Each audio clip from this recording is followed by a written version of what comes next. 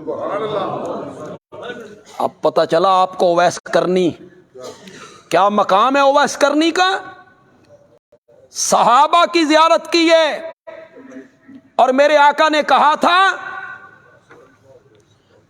آگ چھو نہیں سکتی, اللہ اکبر, مس بھی نہیں کر سکتی, من رآنی, جس نے مجھے دیکھا اسے آگ چھو نہیں سکتی, اور را من رآنی, اور جس نے میرے صحابہ کو دیکھا ایمان لایا اسے بھی آگ چھو نہیں سکتی. یہ میں آپ کو اس لیے بتا رہا ہوں تاکہ اگلی بات میں کروں گا تو آپ کے ذہن میں ذرا اہمیت رہے. خیر القرون کرنی, سب سے بہترین زمانہ میرا زمانہ ہے. ثم الذین یلونہم, پھر وہ زمانہ جو اس کے قریب ہے. ثم الذین یلونہم, پھر وہ زمانہ جو اس کے قریب ہے. ثم الذین یلونہم, ثم الذین یلونہم. یہ ثم الذین یلونہم میں ہم کہاں آ گئے بھائی؟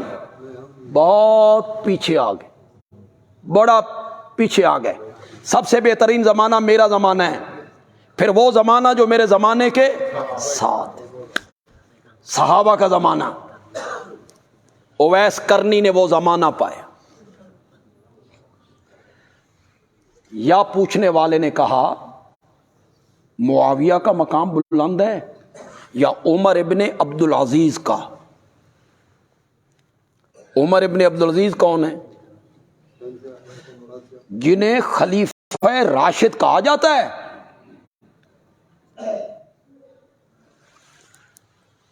جنہوں نے خلافت کی بڑے عدل کے ساتھ, انصاف کے ساتھ. آج تو نام ہی نام ہے نا, ریاست مدینہ تے ریاست مدینہ. ملک نو ویکھو تے ہو جہنم دا گڑا بنے ہوئے. یہ سڑک پہ جاؤ کوئی سڑک نہیں ملتی صحیح, نہ ہسپتال صحیح کہیں ملتا ہے, نہ سکول صحیح کہیں ملتا ہے. یہ جائیں نا سالم کی طرف, اسلام آباد پنڈی سے ہمیں جو روڈ ملا رہا ہے, جائیں سالم تو آنوی سمجھ آوے تے نال تھوڑی گڈی نو بھی سمجھ آوے آ کتھے گئے ہیں. جاؤ دوسری سڑکوں پر, کیا بیڑا غرق کر رکھا ہے ملک کا.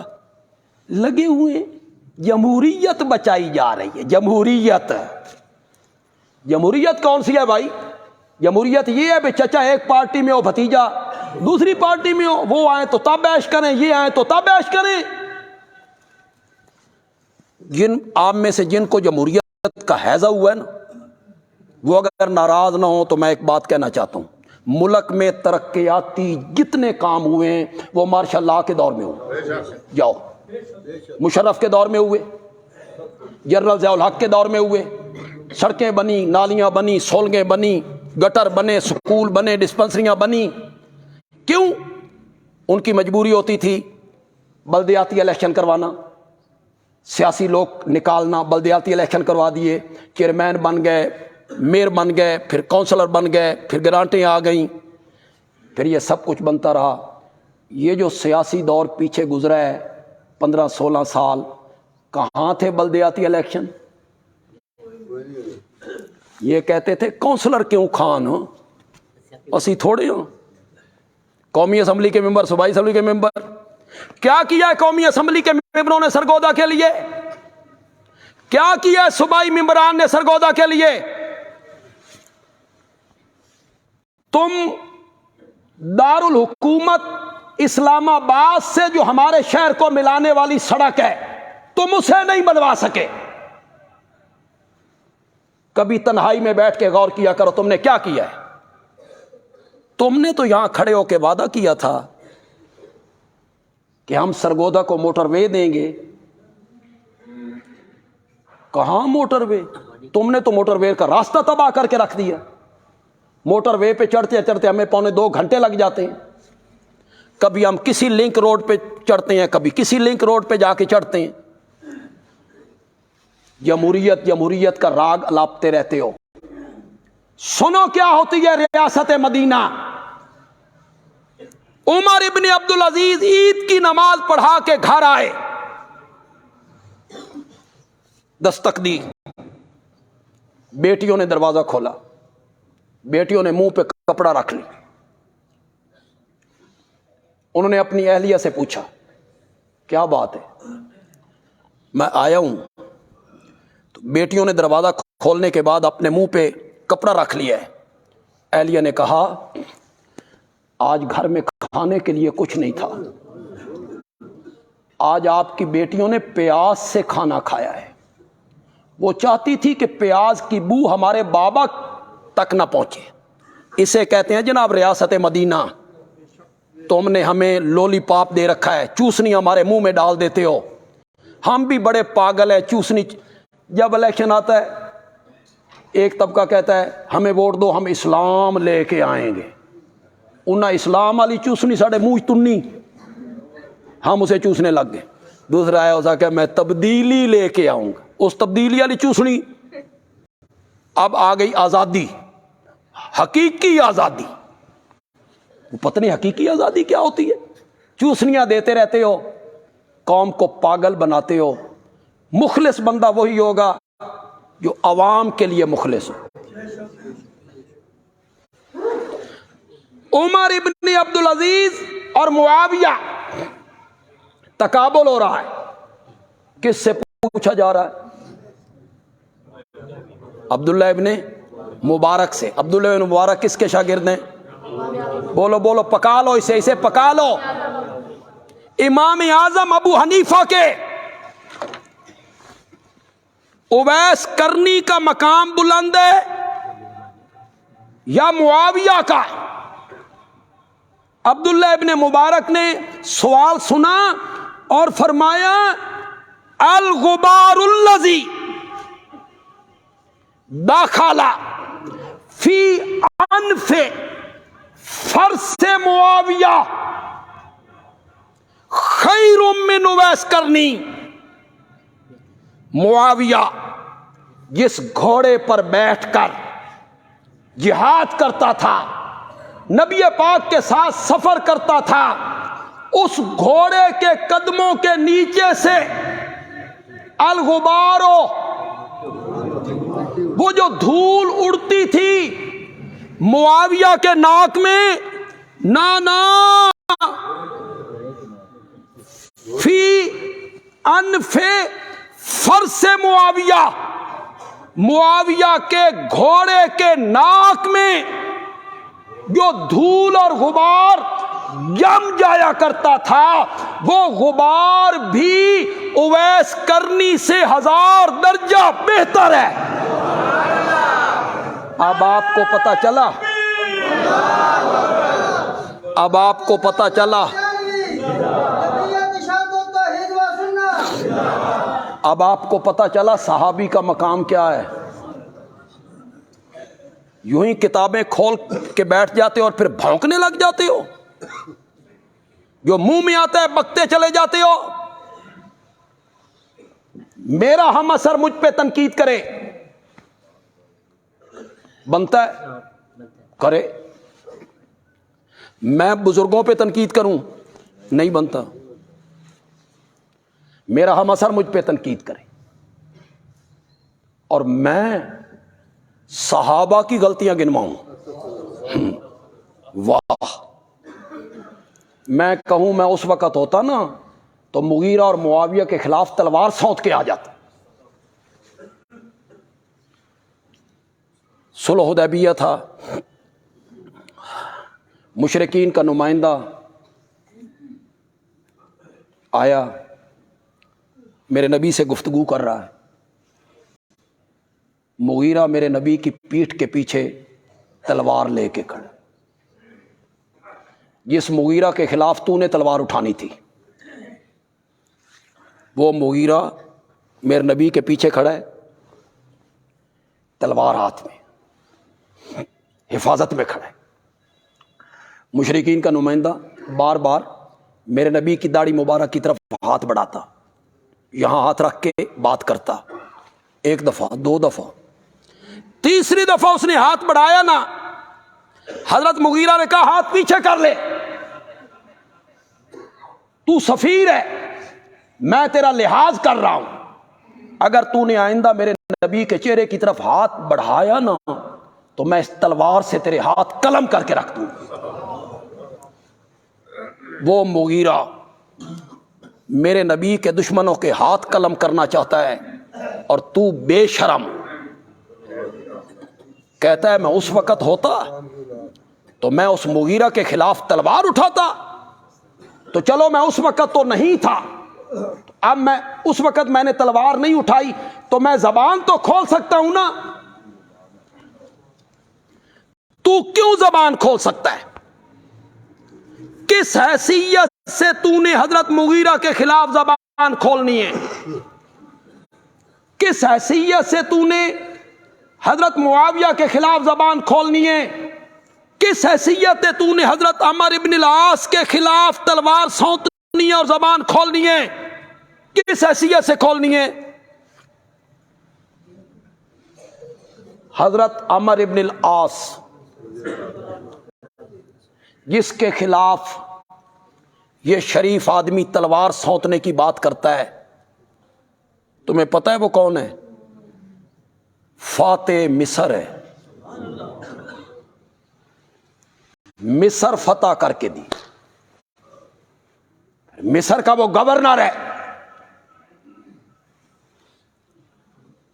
جب اسلام قبول کیا نا، مخالفت بھی ڈٹ کے کی۔ بڑا زیرک آدمی ہے، دانا آدمی ہے، حکیم آدمی ہے، متکلم آدمی ہے، خطیب آدمی۔ بعض آدمیوں کو گفتگو کرنے کا بڑا سلیقہ ہوتا ہے، وہ مٹی کو سونا ثابت کرنا چاہیں کر دیتے۔ ہمارے سیاسی لیڈروں میں بھی ایسے لوگ موجود ہیں، وہ مٹی کو سونا ثابت کرنا چاہیں سونا ثابت کر دیں۔ حضرت عمر بن العاص انہی لوگوں میں جو مسلمان ہجرت کر کے حبشے چلے گئے تھے، مشرکین کا جو وفد ان کو لینے کے لیے گیا تھا، جس نے نجاشی کے دربار میں اپنا موقف پیش کرنا تھا، اس وفد کا سربراہ بھی عمر بن العاص تھا کہ یہ دانا آدمی ہے، گفتگو اچھی کرے گا۔ گفتگو بھی اس نے کی عمر بن العاص نے۔ پہلا وار جب عمر بن العاص کا خطا ہو گیا نا، پھر دوسرا وار اس نے اپنے فہم کے مطابق بڑا کی۔ اس نے باہر نکل کے پادریوں سے کہا، یہ جو مکے سے نوجوان بھاگ کے آئے ہیں، لوگ بھاگ کے آئے ہیں نا، اے حضرت عیسیٰ دے گستاخ نے۔ عمر بن العاص نے دوسرا وار کی۔ وہ چاہتا تھا میں کسی طریقے سے بادشاہ کو بزن کروں اور ان کو واپس مکے میں لے جائیں۔ یہ مائی مریم کے گستاخ ہیں، یہ حضرت عیسیٰ کے معجزے نہیں مانتے۔ آج بھی ایو جیاں گلاں سننے چاہیے کہ نہیں آنی؟ یہ منکر ہیں، گستاخ ہیں۔ کسی دے سامنے کدی میرا نام لے کے ویکھنا، وہ آپ کو بتائے گا کہ توبہ توبہ، اس کا نام نہیں لینا، اس کا نام گستاخ ہے، بے ادب ہے۔ متنفر کرنے کی کوشش ہوتی ہے، لوگ قریب نہ جائیں، ان کی بات نہ سنیں۔ یہ نبی کو نہیں مانتے، یہ نبی کو اپنے جیسا مانتے، یہ نبی کو بڑے بھائی جیسا مانتے۔ یہ معراج دے قائل نہیں، شفاعت دے قائل نہیں، قبرستان نہیں جان دیں دے۔ کہنے والے کون ہیں؟ جو کہتے ہیں شب برات کو جایا کرو۔ کہنے والے کون ہیں؟ جو کہتے ہیں 10 محرم کو جایا کرو۔ کہہ کن کو رہے ہیں؟ جو کہتے ہیں 24 گھنٹے میں جب چاہو جاؤ۔ ہمارے متعلق کہتے ہیں قبرستان نہیں جان دیں دے، اور آپ کیا کہتے ہیں؟ 10 محرم کو جاؤ، شب برات کو جاؤ، اور ہم کہتے ہیں جب بھی موقع ملے جاؤ، جب وقت ملے جاؤ، جایا کرو۔ قبرستان کبھی کبھی فرصت کے اوقات میں جایا کرو، پھرا کرو قبرستان کے اندر۔ پھر سرہانے پہ جو تختیاں لکھی ہوئی ہیں انہیں پڑھا کرو، ان تختیوں کو پڑھا کرو۔ کسی تختی پہ آپ کو لکھا ہوا ملے گا کہ یہ مرنے والا 24 سال کا تھا، یہ مرنے والا 30 سال کا تھا۔ عبرت حاصل ہو، وہاں جاؤ گے، پھرو گے، چلو گے، اس حالت کو دیکھو گے تو کیا حاصل ہوگی؟ عبرت حاصل۔ تو ہمارے متعلق تو لوگ کہہ دیتے ہیں مر گیا مردود ہو، فاتحہ نہ دو۔ کیوں بھائی؟ ہم کو یہ کہتے ہیں بے فاتحہ درود کوئی نہیں، ہم تو یہ نہیں کہتے، ہم تو کہتے ہیں ایصال ثواب ہے۔ ایصال ثواب عین اس دائرے کے اندر کرنا ہے جو شریعت نے کھینچ دیا ہے۔ وہ دائرہ کیا ہے؟ شخصیت متعین نہیں، وقت متعین نہیں، چیز بھی متعین ہو، جب چاہو کرو، جو چیز چاہو دو، جس شخصیت کے متعلق کرو۔ ایصال ثواب ہے کیا؟ میں نے 100 روپے اللہ کی راہ میں دی، اور وہ 100 روپیہ میں نے اس نیت سے دیا، اس نیت سے دیا، میری بات ذرا ذہن سے کہنے کی بھی کوئی ضرورت نہیں، اس نیت سے دیا، مولا اس 100 روپے کا جو ثواب مجھے ملا ہے نا، مولا میری درخواست ہے، میری گزارش ہے، یہ ثواب میری ماں کی روح کو، یہ ہے ایصال ثواب۔ یہ نہیں مرنے والے کو کھیر پسند تھی لہذا کھیر دو، کیوں؟ ہن کھیر پہنچ رہی ہے، کھیر نہیں پہنچتی، چیز متعین نہیں، جب چاہیں ایصال ثواب کریں۔ مجھے ثواب ملا، میں نے درخواست کر دی، کس کو؟ آگے اللہ کی مرضی، وہ بے پرواہ ہے، لیکن امید یہی ہے کہ وہ اس درخواست کو رد نہیں کرے۔ تم نے کیا کیا؟ تم نے کہا مدرسے سے بچے بلاؤ، ختم پڑھواؤ اپنی ماں کے لیے۔ بچے چلے گئے، پھر بچوں نے جس طرح پڑھا وہ ہم نے بھی زمانہ گزارا ہے، وہ سانو بھی پتا، بچے جن پڑھ دیں نا وہ ہمیں پتہ ہے صاحب، ماں تیری ہے کہ بچیاں دی؟ بچوں کو کیا ہے، تیری ماں جہنم میں جائے یا جنت میں، ان کو کیا؟ طلبہ نے پڑھا، تم نے انہیں کھلایا پلایا، کھانا، مٹھائی، پیسے، وہ پڑھنے کا بدلہ ہو گیا، میری بات سمجھنے، وہ پڑھنے کا کیا ہو گیا؟ بدلہ ہو گیا۔ طلبہ کو پڑھنے کا کوئی ثواب نہیں ملا، جیڑے انہاں نو ہی نہیں ملیا، تیری ماں نو کی بخشنا نے، یہ ہم تمہیں سمجھاتے ہیں تو ساتھ نہیں، اسی طرح کرنا ہے، بیر دیکھ پکے گی۔ طالب علم تیری ماں کے لیے پڑھتے ہیں، وہ اس دیکھ کے لیے پڑھتے ہیں جو بیر پک رہی، وہ مٹھائی کھانا پینا، بچے ہوتے ہیں اس کے لیے پڑھتے ہیں۔ تو مطمئن ہے میری ماں؟ نہیں اعتبار نہ، چل سرگودا میں بڑے مدرسے ہیں، کسی مدرسے میں جا، بچے لے کے آ، پڑھا، چاہ بھی نہیں پوچھنی، پانی بھی نہیں پوچھنا، السلام علیکم جی، استاد بھی انہوں دا نال ہوگے۔ 15 دن کے بعد پھر اس مدرسے میں بچے لینے جا، یہ تیرے نال آ جانتے جا۔ تم کہتے ہو مر گیا مردود، نہ فاتحہ نہ درود، وہ فاتحہ درود تمہارا نہیں ہے، میں کہتا ہوں کرائے پہ نہ پڑھاؤ، لفظ پتہ نہیں میں نے صحیح بولا ہے کہ نہیں، اجرت پہ نہیں، خود پڑھو۔ بھائی اکٹھے ہو جاؤ، بہنیں اکٹھی ہو جائیں، بہنوئی اکٹھے ہو جاؤ، چچا زاد، ماموں زاد، خالہ زاد، پھوپھی زاد، پھر بندے کے دوست، کلیگ، یہ سارے مل کے پڑھو، اس نیت سے پڑھو کہ مولا اس پڑھنے کا جو ثواب ہمیں مل رہا ہے نا، یہ ثواب میری ماں کی روح کو۔ سبحان اللہ۔ ایک دن پڑھا لو اپنے دوستوں سے، چچا زاد، پھوپھی زاد، خالہ زاد، دو تین دنوں تو بعد اگر دعوت کرنی جے کر لو، ٹھیک ہے کھانا بھی کھلا دو، لیکن اس کھانے کا ثواب نہیں پہنچے، وہ دنیا داری ہے، دوستی کے رنگ میں، رشتہ داری کے رنگ میں، برادری کے رنگ میں کھلا دو۔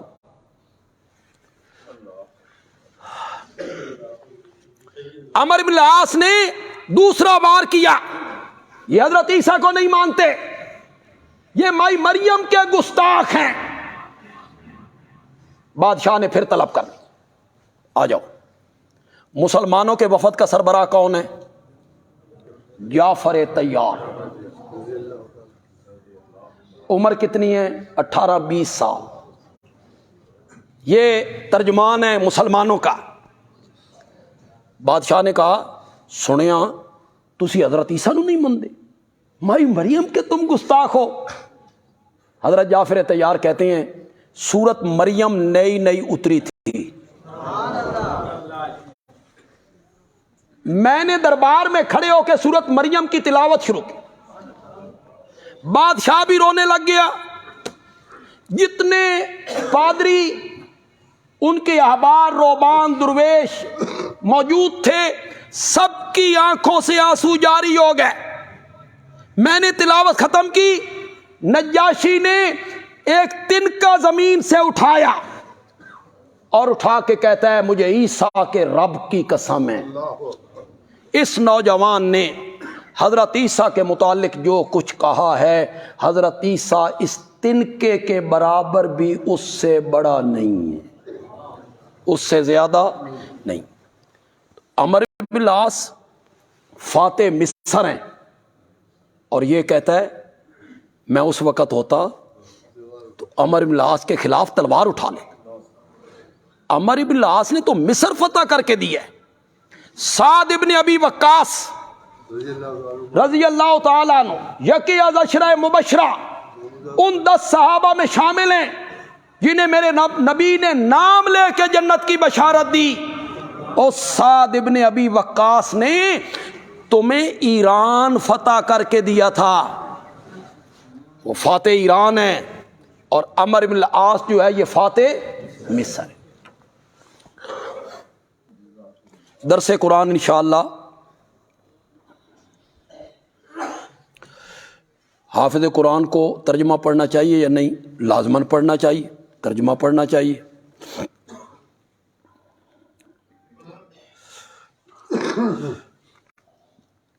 اگر اس کو ترجمہ نہ آتا ہو تو اس نے قرآن حفظ کیا، اس کو فائدہ بہت فائدہ ہے۔ ترجمے کے بغیر بھی اگر اسے حفظ ہو گیا قرآن تو یہ بہت سعادت کی بات ہے جی۔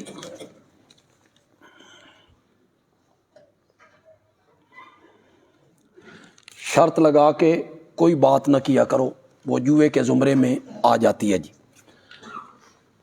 ایک دو فوتگیاں ایسی ہوئیں جو ہمارے لیے دکھ بھری ہیں۔ ایک تو ہمارے جمعے کے مستقل مقتدی، بچپن سے میرا اور ان کا ساتھ، وہ 18 بلاک میں رہتے تھے، ہم بھی 18 بلاک میں رہتے تھے۔ ان کے والد صاحب حاجی محمد رفیق 18 بلاک کی مسجد کے صدر تھے، ہمیشہ اس کرسی پر بیٹھتے تھے جمعے کے دن۔ شیخ محمد امین صاحب، ان کا کل انتقال ہو گیا۔ پچھلا جمعہ انہوں نے یہیں پڑھا، اور یہ صبح ان کا انتقال ہوا۔ رات 1:30 بجے میں ان کے پاس اسپتال گیا تھا، مجھ سے باتیں بھی کرتے رہے، اور صبح 6 بجے ان کا انتقال ہو گیا۔ بڑے مواحد ساتھی تھے اور بڑا متوکل آدمی تھا، توکل بڑا تھا، اللہ پر بڑا توکل تھا، اور توحید پر، مواحد ہونے پر وہ اللہ کا شکر ادا کرتے۔ ایک ایک کر کے ہمارے سارے ساتھی جدا ہو رہے ہیں، اللہ کے پاس پہنچ رہے ہیں۔ ان کے لیے سب احباب دعا کریں۔ جمعے میں میری تقریر سے آدھا گھنٹہ پہلے وہ آ جاتے، ہر جمعے پہ، کبھی ناغہ نہیں کی۔